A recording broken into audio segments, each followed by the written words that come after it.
करदे ने जो भी मंगा मैनू सरकार अता करदे ने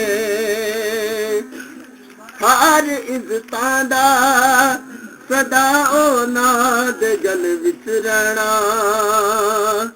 हर इज्जतां दा सदा उन्हां दे गल विच रहना उन्हां खुशबख्तां दा नाम मर के भी जिंदा रहना जेड़े आका दी सना करदे ने जो भी मंगा मैनू सरकार अता करदे ने जो भी मंगा मैनू सरकार अता करदे ने अपने मंगते नाल प्यारा का बड़ा करदे ने जो भी मंगा मैनू सरकार अता करदे ने जो भी मंगा मैनू सरकार अता करदे ने। बिस्मिल्लाहिर्रहमानिर्रहीम। दोस्तों और बुजुर्गों नाज़रीन, तुहाडे सामने अगली वीडियो दे नाल हाज़र हां। जिहड़ी वीडियो तुसीं देख रहे हो इस तो पहले इसे चीज़ की वीडियो असी जिहड़ी ओह अपलोड हो चुकी है साडे दोनों चैनल दे विच, देसी पंसार टीवी और हर्बल जिंदगी दे विच। और ये शाही सदर पट्टी बेहतरीन किस्म की, बेहतरीन, बहुत ज़बरदस्त, बहुत अच्छी तो बहुत आला किस्म की पट्टी है। एक साडे दोस्त है रंजीत साहब, उन्हां दे कोलों भी मिल जाती है। तो दूसरी गल जनाब, ये सिर्फ हुण पट्टी लगाने का तरीका, बनाने का तरीका तो तुसीं दूसरी वीडियो देख लिया होना है। जे अगर नहीं देखा तो तुसीं इस वीडियो के डिस्क्रिप्शन के उसका लिंक मैं रखा हुआ है और वो तुसीं देख सकते हो। और इनका सिर्फ और सिर्फ तुहानूं इत्थे लगाने का तरीका जिहड़ा ना वो ही दसना है। तो बाकी तो तुहानूं इलम होएगा, तो तुसीं उस दे बारे च देख लिया सारा कुछ। और ये देखो जिहड़ा ना पट्टी नूं सब तो पहले तरीकाकार ये होएगा कि पट्टी दे इस्तेमाल तो पहले देसी मक्खन लेना है। अगर फार्मी मतलब है कि डेयरी का मक्खन मिले तो उस दे विच नमक नहीं होना चाहिए। और वो मक्खन का इस्तेमाल जरा ना वो पहले और बाद विच मक्खन लाजमी लगाना है पट्टी लगाने तो पहले। लेकिन पट्टी का इस्तेमाल तरीकाकार है वो इस तरह होएगा कि बजरुल कतान रोगन है, बजरुल कतान तेल बजरुल कतान है। और इसनूं जनाब बजरुल कतान नूं किसी खुले इस तरह के बर्तन च डब्बी नुमा बर्तन के पा देना जिहड़ी कि इन्नी कोई डब्बी होए। और इस पट्टी नूं सुबह भगो देना है और शाम नूं यानी कि कम अज़ कम 12-14 घंटे जिहड़ी ना इस तेल दे विच भिजी रहे। और उस तो बाद जदों ये पट्टी नूं कढ़ना है, कढ़ के हल्का जिहा निचोड़ के और निचोड़ के इस तरह ही इनू इस तरीके नाल इस्तेमाल कर लेना है। और इनका इस्तेमाल इस तरह करना है कि इसके उत्ते एक रबड़ अगे और एक रबड़ रिंग रबड़ जी है, यानी कि एक है देखो अगली साइड से, एक है पिछली साइड से। दो रबड़ा चढ़ा देनिया ने। वो रबड़ा चढ़ाने का सिर्फ मकसद ये है कि पट्टी जी ना वो उतरे नहीं।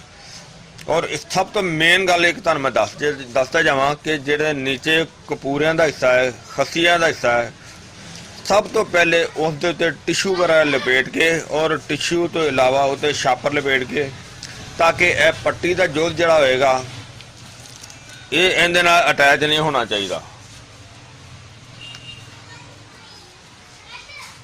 इहदे नाल अटैच नहीं होना चाहिए नीचे। अगर इस तरह एक कपूरियां दे नाल अटैच होएगा तो उन्होंने बहुत ज़्यादा रिएक्शन करेगा, क्योंकि यह वाली जिली जिलद होंदी है नफ्स की वो हार्ड होंदी है। उत्थे पट्टी सिर्फ अपना असर ताकत का दिखाएगी, जख्म नहीं करेगी।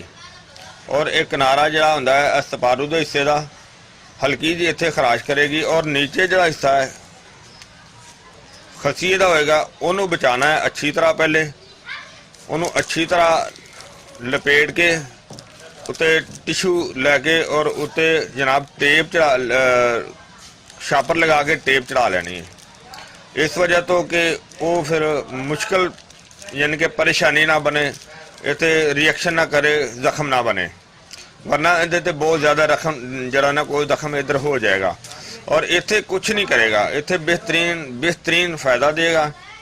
और ये एक पट्टी जी है ये कम अज़ कम 3 घंटे इनू लगा के रखना इस तरह। 3 घंटे तो बाद इस तरह पट्टी उतार देनी है। उतारन तो बाद जी पट्टी होएगी तुहाडी, जिहड़े तुसीं बर्तन दे विच ਇਹ रोगन पाया होया होवेगा पहले ही, उसे रोगन दे विच दोबारा इस पट्टी नूं रख देना है। और पट्टी उतारन तो बाद फिर जो तुहाडा ये नफ्स का हिस्सा होएगा उहदे ते मक्खन दोबारा फिर लगाना है। इस तरह ही ये पट्टी जिहड़ी है दोबारा दूसरे दिन जदों पट्टी का इस्तेमाल करना है, और इस नूं पहले तेल दे विच जिस तरह तुसीं पहले भगो के रखी हुई होगी, उहनूं आराम दे नाल तेल दे विचों लैना है, उहनूं हल्का जिहा निचोड़ लेना है। हल्का निचोड़ के तो उस तरह ही फिर उस रूटीन के नाल फिर लगानी, जिस तरह पहले दिन लगाई है उस तरह ही उन्होंने दूसरे दिन लगाना है। और ये फिर दोबारा भी 3 घंटे इस्तेमाल करनी है। अगर 3 घंटे तो 4 भी हो जाए तो मसला कोई नहीं, टेंशन कोई नहीं हैगी, लेकिन कम अज़ कम 3 घंटे इस्तेमाल इसका बहुत ज़रूरी है, बहुत ही ज़्यादा ज़रूरी है। और 3 घंटे तो बाद जो उतारोगे, उतार के दोबारा फिर डेली रूटीन की तरह इनू दोबारा फिर उस बर्तन दे विच रख देना है, उस तेल दे विच दोबारा रख देना है, ताकि ये फिर उत्ते उहदे विच नरम रहे। और इस तो इलावा ये एक पट्टी नू कम अज़ कम 7 दिन और ज़्यादा तो ज़्यादा 10 दिन इस्तेमाल करना है। और ये 3 पट्टियां जड़ियां ने ये 21 दिन दे विच इस्तेमाल होणगियां। अगर 10 दिन करोगे तो 1 महीने च इस्तेमाल होणगियां। और इन्हां दा बेहतरीन यानी कि जिन्नी कोई तारीफ की जाए उन्नी थोड़ी है। और ये मेन चीज़ तुहानूं मैं दसदा जावां, ये पट्टियां जड़ियां ने ये वो चीज़ ने, शाही सदर इहदा नाम इस वजह तो ही रखा है, इस वजह तो है वे कि और ये जिहड़ा नुस्खा जिथों लिया है, जेड़े दोस्त कोलों ये स्पैशल चीज़ बड़ी सिफारिशां दे नाल लई है। और इनका जनाब इस्तेमाल जरा कदीम ज़माने तो पहले जेड़े कि बादशाह लोग जेड़े इस्तेमाल करते सी, वो चीज़ जड़ी ना बना के तुहाडे सामने वीडियो की शक्ल दे विच तुहाडी खिदमत दे विच हाज़र कर दी है। और ये हकीकत गल है कि ये उही चीज़ है, हालांकि इस तरह नुस्खा नहीं रखता कोई। असीं तुहाडी साडी खिदमत दे विच एक तो एक वध चीज़ जिहड़े ने यानी कि पूरा हिकमत पूरा पंसार हर चीज़ तुहाडी खिदमत दे विच रख दीदा है। और इसका रिजल्ट जिहड़ा ना वो इन्ना रिजल्ट है, इन्ना कमाल दा रिजल्ट है कि अगर पैदाइशी तौर पर मसला खराब हो जाता है कि नफ्स छोटा हो जाता है पैदाइशी तौर पर, उसनों भी बेहतरीन तरीके नाल, लेकिन ये कि उस दे इस्तेमाल वास्ते पहले एक होर साडा है तिला जिहड़ा कि असीं जलकी तिले दे नाम ते बनाया होया है। वो पहले इस्तेमाल करवाईदा, एक केस साडे कोल आया, वो साडा चल रहा है, तो उहनूं असीं इस्तेमाल पहले वो करवाया, बाद च असीं ये चीज़ करवावांगे। अल्लाह दे हुक्म नाल इंशाअल्लाह वो ठीक हो जाएगा।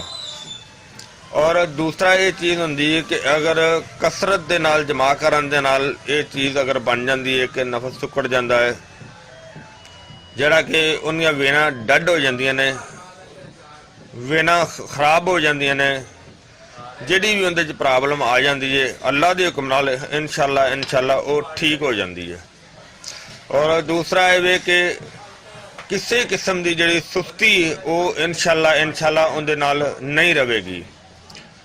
यानी कि मैं ये कहांगा कि अगरचे ये बादशाही खानदान जिहड़ा इस्तेमाल करदे सी, ये सेम ओह चीज़ बना के तुहाडे खिदमत दे विच असीं ये रख दित्ती है।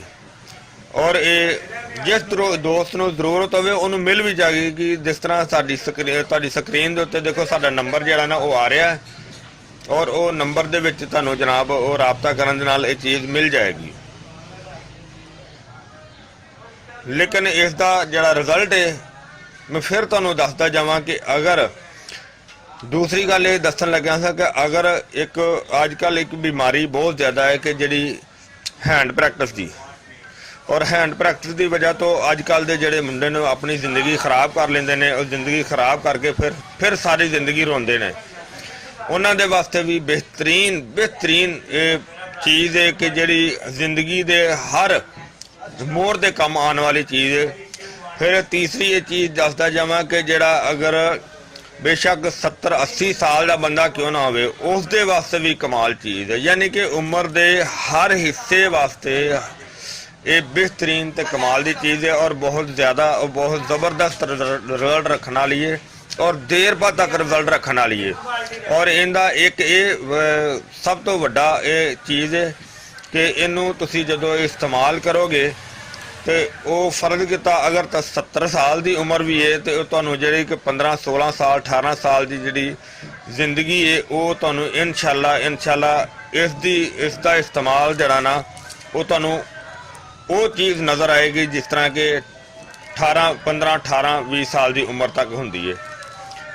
ये बहुत ही अच्छा फार्मूला, यानी कि तारीफ ते बहुत काबिल है। तो इंशाअल्लाह मैं उम्मीद करना मेरे दोस्तों भरावां नूं ये वीडियो भी अच्छी लगी होगी, और लगाने का तरीका सारा समझ आ गया होगा, और इनू तुसी इस्तेमाल करियो। इंशाअल्लाह बहुत अच्छा रिजल्ट होगा। अगली वीडियो ना फिर मिलांगे। इजाज़त, अल्लाह हाफिज़, अस्सलामु अलैकुम वरहमतुल्लाहि वबरकातुहू।